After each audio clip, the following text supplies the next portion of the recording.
এসে প্রবেশ করবে। সুবর্ণ এক্সপ্রেস ট্রেনটির কোচগুলো সামনে থেকে ক, খ, গ ও ঘ পর্যায়ক্রমে পিছনের দিকে সাজানো থাকবে।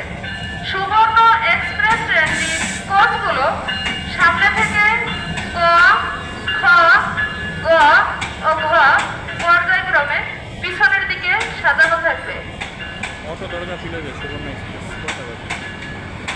ঢাকা থেকে ছেড়ে আসা চট্টগ্রাম অভিমুখী আন্তনগর সুবর্ণ এক্সপ্রেস ট্রেনটি এই মুহূর্তে 1 নম্বর প্ল্যাটফর্মের 1 নম্বর লাইনে এসে প্রবেশ করেছে।